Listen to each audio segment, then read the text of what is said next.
नमस्कार, रण क्षेत्र में आपका स्वागत है। मैं हूं अशोक श्रीवास्तव। तो बिहार में 3 चरणों का मतदान खत्म होने के बाद अब सबकी निगाहें चौथे और 5वें दौर के मतदान पर लगी है।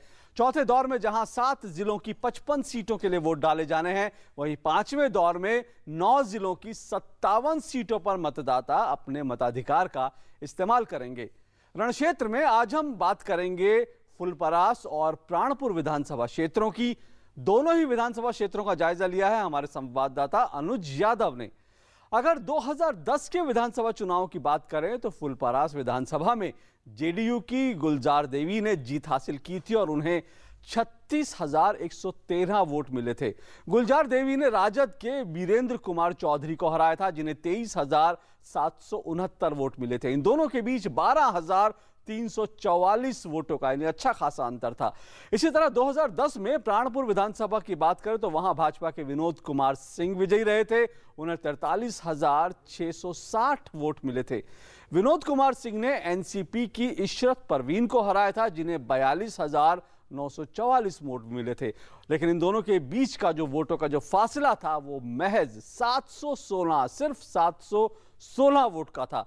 तो आइए सबसे पहले बात करते हैं फुलपरास की। चुनाव की कवरेज के लिए अपने खास कार्यक्रम रण क्षेत्र में हम पहुंचे हैं विधानसभा फुलपरास। क्या हैं लोगों की समस्याएं, क्या हैं लोगों के मुद्दे, इस पर बातचीत करने के लिए हमारे साथ है जनता जनार्दन, जिसमें युवा भी होंगे, जिसमें बुजुर्ग भी होंगे और जिसमें लोग अपनी उन समस्याओं को बताएंगे जो उनके जहन में है इस चुनाव को लेकर। आइए सीधे बात करते हैं यहाँ की जनता से। आप बताइए, इस बार फिर से चुनाव होने वाला है, क्या मुद्दा है? आपको लगता है कि आपके इस फुलपरास विधानसभा क्षेत्र में पिछले वर्षों में कार्य हुए? नहीं हुए सर काम। सबसे बड़ी समस्या है इस क्षेत्र की, 24 घंटे में सिर्फ हम लोग को 5 घंटे बिजली मिलती है। माननीय मुख्यमंत्री जी ने कहा था पिछले बार, अगर घर घर 2015 तक मैं बिजली नहीं पहुंचाऊंगा तो मैं वोट मांगने नहीं आऊँगा। मैं आपके माध्यम से माननीय नीतीश जी से पूछना चाहता हूं कि कहां गया आपका वादा? बिजली 24 घंटे में 5 कड़ाके की गर्मी में हमको 5 घंटे बिजली मिलती है। शाम को जब बच्चों का पढ़ने का समय होता है बिजली गुल हो जाती है। सड़क की समस्या यही है। मैं आपके स्वास्थ्य की समस्या बताऊं, परसों घोगडिया पीएचसी में एक आदमी के कुत्ते ने उसको काट लिया था।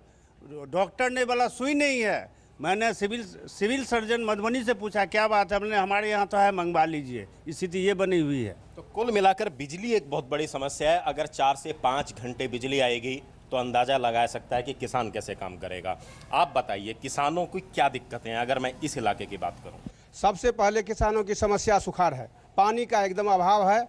पानी के बगैर न नदी है न नाला है, यहाँ पर सब कुछ अभाव है। बिजली 5-6 घंटे मात्र रहती है। और यहाँ पर गांव की जो समस्या है, मैं ग्राम पंचायत सिसवाबढ़ी का मतलब रहने वाला हूँ।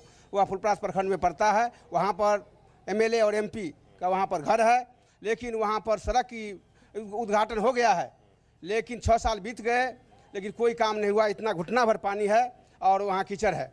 आप वहाँ जाकर देख भी सकते हैं, वहाँ ये प्रमाण है। खासकर प्रशासन, वहाँ पर जो है तो प्रशासन का आतंक बढ़ गया है और अभी हम लोगों पर प्रशासन पूरा जनता को मतलब देखना नहीं चाहता है पूरा, एवं मतलब नीतीश जी के इशारे पर चल रहा है। एक तरफ तो समस्या है पानी की, पानी है नहीं खेती के लिए। दूसरी समस्या है कि पानी है जरूर लेकिन वो गड्ढों में भरा हुआ है। आप बताइए, आप युवा हैं, अगर मैं युवा की तरफ से आपसे सवाल पूछूं, क्या समस्याएं युवाओं की इस इलाके में? मुझके मेन रूप से सर मैं आपको समस्या बताऊंगा कि जैसे ये बॉर्डर इलाके से जुड़ा हुआ ये विधानसभा क्षेत्र है। इधर लौखा है, इधर वो कोई क्षेत्र है जो बॉर्डर से जुड़ा हुआ है। क्राइम की जो समस्याएं बढ़ी है, होता क्या है, नेगेटिव चीज़ के प्रति युवाएं ज़्यादा अट्रैक्टिव होते हैं। क्राइम की संख्या बढ़ रही है। ऐसे में हमारे देश को जहाँ से एक अच्छे योग्य व्यक्ति मिलने चाहिए वहाँ से क्रिमिनल्स ज़्यादा मिलते हैं। खून कर देते हैं लोग, नेपाल में चले जाते हैं। प्रशासनिक व्यवस्था बिल्कुल सही तौर पर बिल्कुल वो कार्यरत नहीं है, अच्छे से फंक्शन नहीं कर रही है, क्राइम बढ़ रही है। मेजर प्रॉब्लम इस फुलपरास विधानसभा का ये है। देखिए, एक नई बात निकल कर आई कि जहां बुनियादी समस्याएं हैं, लोगों के पास बिजली नहीं है, पानी नहीं है, रोजगार नहीं है, अपराध लगातार यहां पर बढ़ता जा रहा है, जिसकी बार बार बातचीत होती रही है इस चुनाव में। आप बाबा बताइए, आपकी इतनी उम्र हो चुकी, बहुत चुनाव आपने देखे होंगे, आपको लगता है कि बदलाव हुआ आपके क्षेत्र में? हमरा और के हाल यही है जो रोड पे माटी खस करके माने रोड के बड़ा दिक्कत है हम लोग को। रोड नहीं बन सकता है, सिसवा बढ़ी और माने पानी के कुछ अभाव है। चलिए, सड़क बननी चाहिए, पानी होना चाहिए। आप बताइए, और कुछ आपको लगता है आपके इलाके में काम हुआ पिछले सालों में? हम लोग डूबे हुए 500 बीघा एकड़ का जमीन है दियोर मौजे में। हम नगर पंचायत के भोटिया के हैं। हम लोग को जमीन खसा हुआ है, एक भी उपज नहीं होता है। सरकार की तरफ से कुछ उस पर सुनवाई नहीं हो रही है। ब्लॉक वीडियो में जाते हैं, भ्रष्टाचार से भरा हुआ है, दलालों से भरा हुआ है। कोई सुनने वाला हम लोगों का नहीं है। हम लोग स्वास्थ्य के लिए हॉस्पिटल में जाते, दवाई नहीं मिलता है। बच्चे को पढ़ाएंगे उसके लिए बिजली नहीं मिलता है।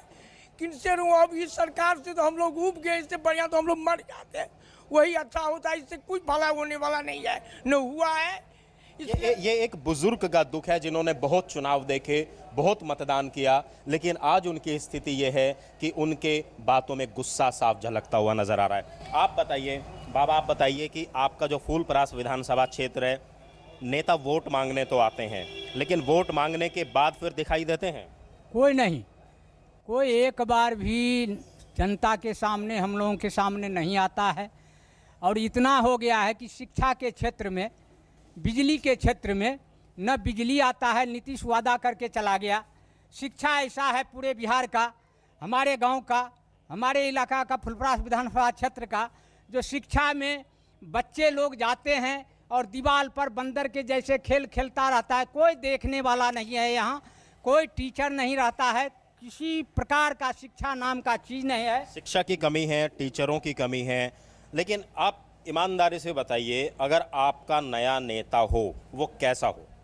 हमारे यहाँ नया नेता हो वो 10 साल पुराने नेता से कहीं बेहतर हो, हम लोग का यही मांग है।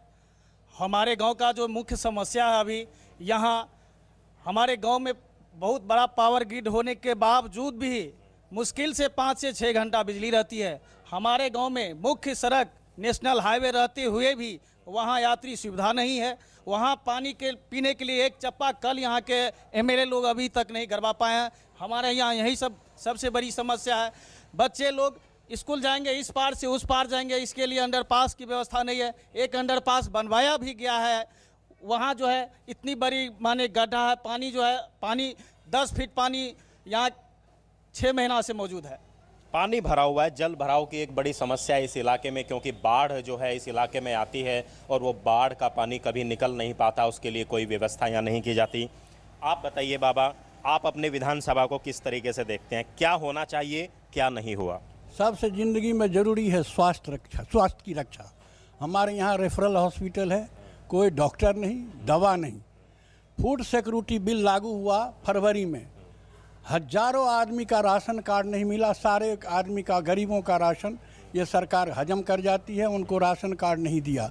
बड़ी समस्या है सिर्फ, और एजुकेशन की तो बात ही नहीं। हाईवे बना, नाला बना नहीं, जल जमाव की समस्या है, लोगों बीमार से मरते हैं, उनको दवा भी नहीं मिलता है। ये बहुत बड़ी समस्या हॉस्पिटल की और खाद्यान्न की। आप बताइए किस तरीके से आप देखते हैं आपके इलाके का कैसा विकास होना चाहिए? विकास तो चाहिए, जो मतलब यहाँ जो बहुत गड़बड़ है, जो ब्लॉक जाते हैं कोई काम नहीं करता है स्टाफ। आपको लगता है कि आपके इलाके का विकास हुआ? हमारा इलाका में कहाँ कोई विकास हुआ है? माने पानी टंकी है, वो नहीं पटा होता है, ना नाला बल पाया है। बाद में हर चीज़ का यहाँ माने कमी है। अच्छा, आपको क्या लगता है पिछले 5 साल में बिहार में विकास की बातें की जाती हैं कि विकास हुआ? विकास तो हुआ है, विकास हुआ, रोड निजी लाइन व्यवस्था हुआ है, सगदर जहाँ तहाँ कार्यक्रम सारा। और फूलपरास में आपके विधानसभा में? फूलपरास से विधानसभा में बोल रहे हैं हम। काम हुआ आपको लगता है? देखिए, बिल्कुल कहीं ना कहीं लोगों की बातें सामने निकल कर आने चाहिए। जो काम हुआ है उसका भी सही से विश्लेषण होना चाहिए और जो काम नहीं हुआ उसका भी। आप बताइए, इस फूलपरास विधानसभा में और कौन सी बड़ी समस्याएं हैं? अगर मैं युवाओं को लेकर बात करूं, हम लोग युवा के पास जो है, यहाँ सरकार किसी तरह का समस्या का समाधान नहीं होता है। हम लोग का कृषि लोन नहीं मिलता है सही समय पर। अगर लोन मिलता है, हम लोग का खेत सुखाड़ चले जाता है। दो गो स्टेट बोर्डिंग का प्रबंधन किया गया था एमपी साहब द्वारा, सब जो है बेच के लेकर चले गया ठेकेदार लोग। हम लोग का खेत, बिया, बैल सब जल रहा है। न खाद उपलब्ध होता है टाइम पर, न बीज उपलब्ध होता है हम लोग का टाइम पर। सरकार वहाँ से देता है जो सरकारी रेट पर खाद बेचिए, यहाँ पर सब ब्लैक मेल होता है। देखिए, ब्लैकमेल जो सरकार सुविधाएं उपलब्ध कराती है जनता को, बीच में लोग जो हैं उसको खा जाते हैं, उसकी कहीं ना कहीं यहाँ पर कालाबाजारी होती है। आप बताइए, आपके जो पड़ोस में बैठे हैं ये सही कह रहे हैं? जी सही कर रहे हैं, बिल्कुल सही कर रहे हैं। और क्या समस्या है आपके? और जैसे हम लोग को मिट्टी तेल का महीने में मिलता था वो नहीं मिल रहा, 2-2 महीना 3-3 महीना पर राशन मिलता था, बिल्कुल हजम हो जाता है। ये सब समस्या है। रोड में सही से रोड नहीं है, नाला नहीं है हम लोग के यहाँ, हाईवेज पर है, आए दिन एक्सीडेंट होते रहता है, सर्विस रोड का दिक्कत है यहाँ फुलपरास। एक सबसे बड़ी समस्या फूलपरास विधानसभा की ये है कि बिल्कुल जहां हम खड़े हैं इसके बराबर में ही एक राष्ट्रीय राजमार्ग है, जिसके नीचे से कोई अंडरपास नहीं बनाया गया और कोई फुटओवर ब्रिज भी नहीं बनाया गया, जिसकी वजह से लोग जब अपने खेतों में जाते हैं तो बड़ी समस्या आती है। आप अपना नाम बताइए। रामविलास शाह। रामविलास जी, ये बताइए, आपको इतने समय हो गया, आपने चुनाव भी बहुत देखे, अब आपको लगता है कि अब वो वाला वोटर नहीं रहा पहले जैसा जो वायदों में बहक जाएगा? अब आपको लगता है कि आप समझदारी से ही अपना नेता चुनेंगे? जी, समझदारी से चुनेंगे। कैसा नेता होना चाहिए आपका? यहाँ के जो विकास करे, विकास पुरुष होना चाहिए। यहाँ के जो पहले के जो नेता हैं वे कुछ काम नहीं किए हैं, वैसे अपना रोटी सेक रहे हैं। यहाँ जो मूल समस्या है हम गरीबों का, यहाँ सुशासन बाबू की सरकार में जो समस्याएं हैं, पेपर में बड़ा बड़ा पत्रिका में निकलता है कि महीना में 2 रुपये गेहूं और 3 रुपये चावल मिलेगा, सो हम गरीब को, हम लोगों को नहीं मिल रहा है। अच्छा, ये बताइए, आपके इसमें एक स्मार्टफोन है आपके पास, आजकल सारी जानकारी रहती है? पहले नेता दावे करते थे, वायदे करते थे बड़े बड़े, अब तो लगता है कि फ़ोन से सब कुछ समझ में आ जाता है। जी। आप बहकावे में आएंगे इस बार? जी नहीं सर, बहकावे में नहीं आएंगे। हमारा जो काम करेगा, हम लोग जांच परख के इस बार मतदान करेंगे, बहकावे में नहीं आएंगे। किसी के नाम पे नहीं, जांच पर जो विकास पुत्र होगा उसी को हम लोग अपना मत देंगे। इस बार मतदान विकास पर होगा, विकास की बातों पर होगा। आपको लगता है कि जात और पात की इतनी बातें चुनाव के समय में की जाती हैं, उसका असर आपके ऊपर पड़ेगा क्या इस बार? कोई नहीं, जात पात का नहीं है, विकास जो करेगा उसी को वोट मिलेगा। आप कभी नेता के पास गए मिलने के लिए अपनी समस्या को लेकर? हाँ जी, बहुत गए हैं। तो क्या किस तरह की बातें होती हैं? कोई बात नहीं होता है, वैसा ही जाते हैं तो कहता है ठीक है कर देंगे, कोई काम नहीं होता है। दावे और वायदे तो किए जाते हैं, आप बताइए कि सही में क्या नेता काम करते हैं या नहीं करते हैं? सच बताइएगा, कुछ तो काम करते होंगे। सर काम नहीं, कुछ नहीं करते हैं, एकदम दावे के साथ रहते हैं। कोई बचता है तो मारता है, पीटता है, इसे उसे करता है, कहीं कुछ नहीं साफ। आप बताइए, आपका क्या मानना है अपने नेताओं के बारे में, अपनी सरकार के बारे में, अपनी विधानसभा? सरकार तो है बहुत, लेकिन काम बहुत कम हुआ है। काम थोड़ा बहुत कुछ हुआ, लेकिन काम नहीं कर पाते हैं। नेता तो सफाई चुनाव वोट लेकर जाता है तो घूर खाता नहीं है। हमारा फुलपरास पंचायत में अभी तक रोड नहीं बना है, जबकि प्रधानमंत्री योजना का बोर्ड भी लग गया है, 2 साल हो गया, लेकिन बना नहीं अभी तक। भी सुखाड़ हमेशा रहता है, हम लोग को किसान है, कुछ टाइम पे मिलता नहीं है। इस इलाके की सबसे बड़ी समस्या एक है कि या तो चारों तरफ पानी भरा रहेगा हमेशा, वो पानी बाढ़ का होता है, और दूसरी एक सबसे बड़ी समस्या है कि यहाँ लोगों को सूखे से जो है कहीं ना कहीं 2-4 होना पड़ता है। अगर बरसात ना हो लोगों की फसलें भी नहीं उगती। हमारे इस खास कार्यक्रम रण क्षेत्र में फूलपरास की जनता ने अपने सभी बातों को हमारे डीडी न्यूज़ के माध्यम से शेयर किया, अपनी बातों को सामने रखा। अब देखने वाली बात ये होगी कि उनकी नई सरकार, उनका नया चुना हुआ प्रतिनिधि इनकी बातों पर, इनकी बातों को लेकर किस तरीके से इनकी आवाज़ को विधानसभा में उठाता है। और वक्त है एक छोटे से ब्रेक का, देखते रहिए रण क्षेत्र।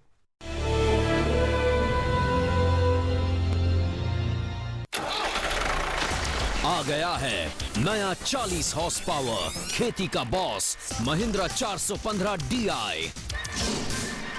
158 NM का सर्वश्रेष्ठ टॉर्क और जबरदस्त पावर, इंजन जो दे शानदार माइलेज, खेती के लिए खास गियर स्पीड्स और 1500 किलो की लिफ्ट कैपेसिटी। खेती का बॉस महिंद्रा 415 DI।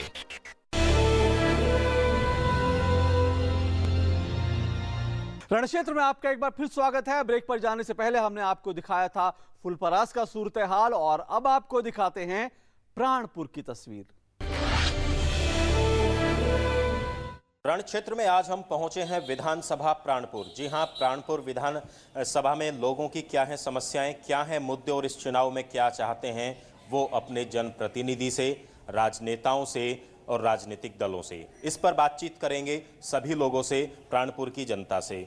आप बताइए किस तरीके से आप देखते हैं आपके इलाके में विकास मुद्दा है इस बार?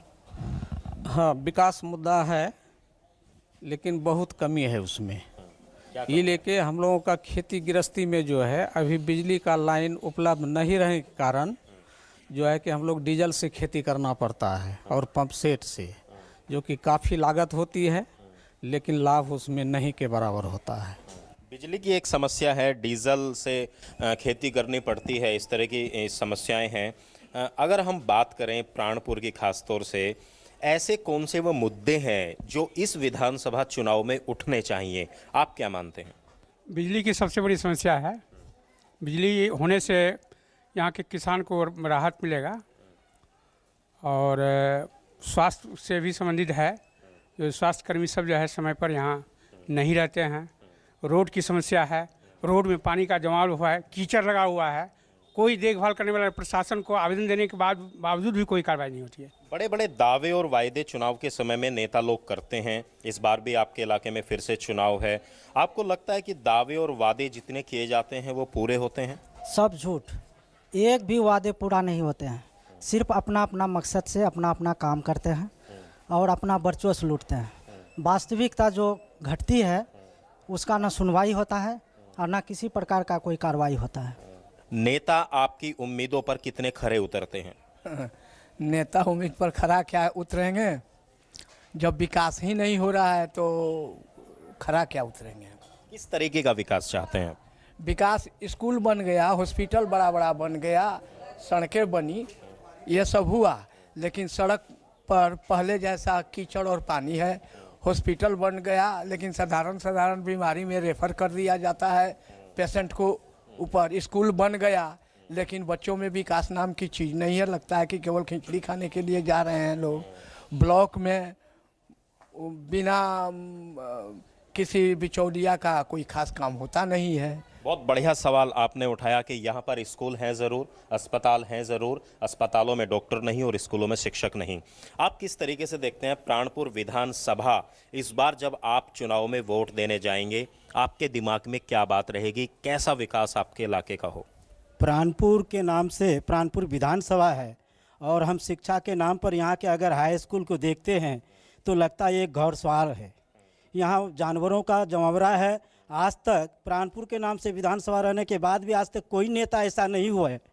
सभी पार्टी के नेता यहाँ से जीते लेकिन हाई स्कूल के ऊपर और शिक्षा के ऊपर किसी ने ध्यान नहीं दिया। नेता शिक्षा पर तो कहते हैं कि हम बहुत चीज़ कर रहे हैं, लेकिन सरकार के द्वारा या लोकल नेता के द्वारा भी आज तक हाई स्कूल के बारे में किसी ने कोई सोचा नहीं। और यहाँ का बदतर हालत है। जब हाई स्कूल का शिक्षा का इस तरह का हाल हो, जहाँ पढ़ाई का इस तरह के हाल हो, तो वहाँ विकास की क्या बात किया जाए। बिल्कुल, निश्चित तौर पर जब प्राइमरी एजुकेशन का ही हाल अच्छा नहीं होगा तो जो नई युवा पीढ़ी है वो आगे कैसे बढ़ेंगे, किस तरीके से विकास होगा उनकी नई युवा पीढ़ी का, उनके इलाके का। आपसे बात करते हैं। आप कामकाजी व्यक्ति हैं, अपना रोज काम धंधा करते हैं, चलाते हैं अपने घर को, लेकिन आपको लगता है कि आपके जीवन में बदलाव कैसे आ सकता है, कौन सी वो चीज़ें हैं? उनके लिए अच्छी सरकार चाहिए जो हर तरह का सुविधा दे सके। मेरा गांव, मेरा देश, मेरा जिला अच्छा से चल सके, इसके लिए अच्छा सरकार चाहिए हम लोगों को। आपको किस तरीके से लगता है, आप युवा भी हैं, आप कौन सा मुद्दा इस बार के चुनाव में चाहते हैं कि वो उठना चाहिए? हम चाहते हैं नया नया विकास हो और आने वाला शिक्षा हर स्कूल में हर बच्चों को सुविधा चाहिए। हॉस्पिटल में विशेष ध्यान रहना चाहिए और रास्ता जो हमारा जो यहाँ से चल के हम लोग पानी से चल के निकलते हैं वो नहीं होना चाहिए, ये हमारा मुद्दा है। हम भी प्राणपुर जब यहाँ पहुँचे विधानसभा में, हमें जगह जगह जल जमाव मिला, पानी भरा हुआ है, घरों में पानी भरा हुआ है, रास्ते हैं नहीं। कब से ये समस्या है और कैसे इसका सुधार हो सकता है? कभी नेताओं ने इस समस्या को दूर करने की बात की? नेता तो कोई देखिए नहीं रहा है कि कौन चीज होगा और नहीं होगा। नेता कुछ नहीं देखता है। नेता तो हम लोग को प्राणपुर को सौतेला भाई बना लिया है, जाना। कोई भी नेता आता है यहाँ प्राणपुर का विषय में कुछ नहीं सोचता है। आप बताइए, आप किस तरीके से देखते हैं प्राणपुर विधानसभा का कैसे विकास हो सकता है? कौन सा मुद्दा है जो इस चुनाव में सबसे ज़्यादा उठना चाहिए? प्राणपुर विधानसभा के नाम से जाने जाते हैं सारे लोग, सारी पार्टियां प्राणपुर से जीत के जाते हैं। लेकिन आप हमारे गांव, खास करके प्राणपुर गांव इस प्रखंड में है, आप देखेंगे यहाँ नाला नहीं है, विस्थापित का समस्या है। इंदिरा आवास की जब सरकार उनको दे रही है तो उनके पास कागज़ नहीं है। सारी समस्या, बिजली की समस्या है, स्वास्थ्य है, बेड नहीं है, सीट नहीं है, आपका हाई स्कूल, मिडिल स्कूल है। आप मुद्दा बनाएंगे इन चीज़ों के इस चुनाव में? जरूर जरूर, निश्चित। क्योंकि हाई स्कूल में बैठने की बेंच नहीं है, टेबल नहीं है, डेस्क नहीं है, शिक्षक नहीं है, ये सारी बातें हैं। बिजली तो शहरी क्षेत्र, इसको शहरी क्षेत्र के वसूला जाता है पैसा, बिजली 14 घंटा 13 घंटा रहता है। यह प्राणपुर वाले के साथ बहुत अन्याय, इसको देखने वाला कोई नहीं। आप बताइए, आप तो युवा हैं, युवाओं की समस्या क्या है? क्या आपको एजुकेशन यहाँ है? रोजगार आपको लगता है कि आपके इलाके में आपको मिल सकता है? यहाँ एजुकेशन की जहाँ तक जो भी बात है, वो रोजगार टाइप से, जो ऐसा एजुकेशन जो हमको रोजगार मिले, ये एजुकेशन बहुत कमी है। और जैसे ITI इंस्टीट्यूट वगैरह, पॉलिटेक्निक, इंजीनियरिंग वगैरह, वो तो हमारे विधानसभा के, वो हमारे ज़िले में भी बहुत सारी समस्याएं हैं इसकी। और यहाँ के बच्चे जो टैलेंट होते हैं, जिसको मिलने चाहिए टेक्निकल एजुकेशन, वो उसको ले नहीं पाते हैं, उसके बाहर जाना पड़ता है उन लोगों को। और ऐसे में से मतलब रोज़गार पाना बहुत मुश्किल है। आप युवा होने के नाते ऐसी कौन सी समस्या है जो आपको लगता है कि वो समस्या दूर होनी चाहिए? हमारे यहाँ बहुत से ऐसा युवा हैं जो अभी तक भी बेरोज़गार पड़े हुए हैं। पढ़ लिख के भी, वो डिग्री लेके भी कुछ फ़ायदा नहीं हो रहा है, जो कि यहाँ की समस्या बहुत गंभीर होते जा रहा है। दिनों दिन बेरोज़गार बढ़ते जा रहा है। और सभी समस्याएं जो हमारे यहाँ सड़क बने हैं तो नाली नहीं, नाली बने हैं तो उसका निकास नहीं हो रहा है। आपको लगता है कि नेता जो दावे और वायदे करते हैं वो पूरे होते हैं, और नहीं होते तो क्यों नहीं होते? आम जनता कैसे बदलाव कर सकती है? शायद वादा पूरा करना नहीं है, इसलिए क्षेत्र का दौरा लोग कम करते हैं जीतने के बाद। और अभी अभी जो आना होगा लोगों का, इसलिए कि उन्हें वोट लेना है किसी तरह से बरकला करके। हाँ, और तो कोई बात नहीं। तो जब ऐसी मंशा रहेगी नेताओं की, तो विकास कहाँ से होगा? बिल्कुल, बहुत सही बात आपने बोली कि चुनाव जीतने के बाद इलाकों के दौरा नहीं करते हैं नेता, और शायद इसी वजह से इतना पिछड़ापन इलाकों में हो जाता है।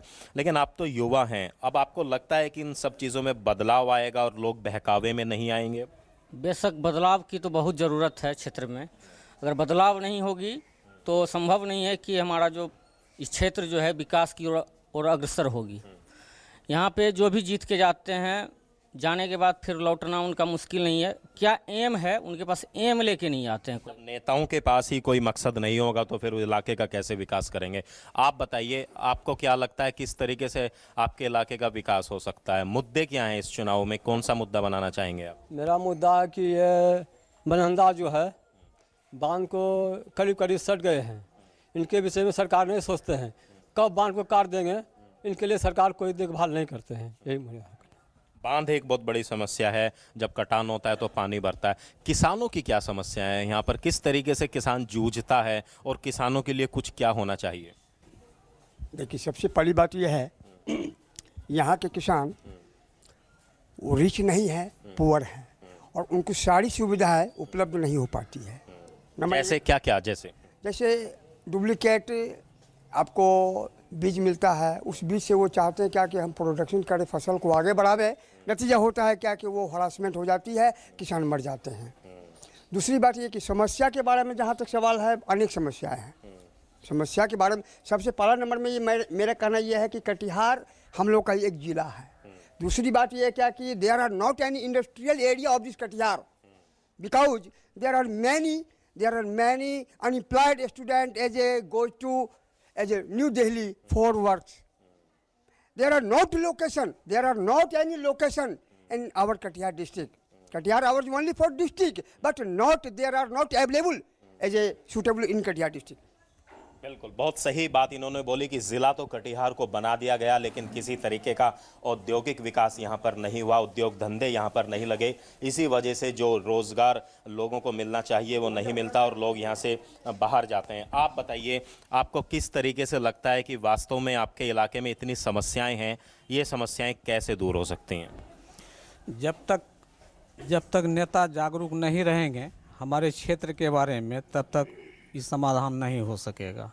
आपको क्या लगता है नेता जागरूक कैसे हो सकते हैं? जब जनता उनको जागरूक करना चाहेगी तभी होंगे ना। जागरूक हो जाएगी तो नेता भी जागरूक हो जाएगी। जनता नेता जो है यहाँ जातिवाद करके जो वोट लेकर के जाती है, और जब जातिवाद हो करके जब वो वोट लेके जाती है, उनको विकास से क्या मतलब है?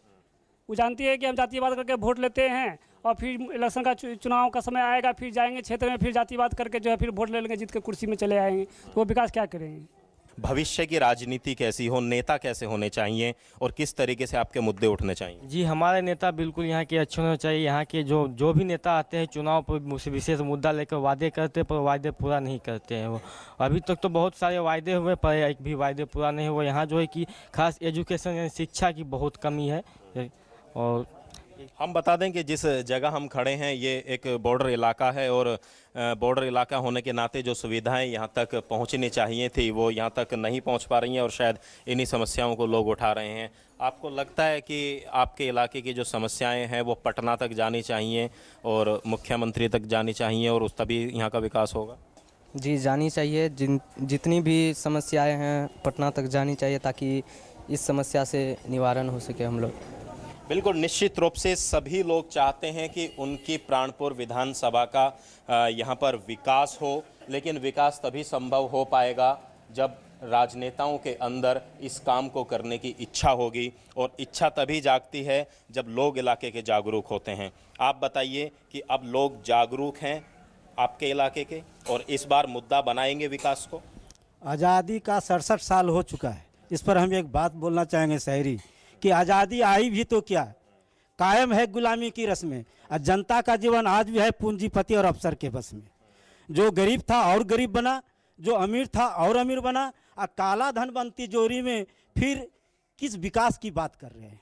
जब काला धन सारे नेता और जितने भी हैं पूंजीपति के काला धन रखे हैं, तो विकास की बात करना झूठा है। बिल्कुल, इस तरह की बात प्राणपुर की जनता ने डीडी न्यूज़ के साथ शेयर की कि गरीब गरीब हो रहा है, अमीर अमीर हो रहा है और विकास की बातें प्राणपुर के लिए कम से कम बेमानी साबित हो रही हैं। इन्हें उम्मीद है आने वाली नई सरकार, आने वाले नए नेता प्राणपुर विधानसभा को विकास के मार्ग पर आगे बढ़ाएंगे।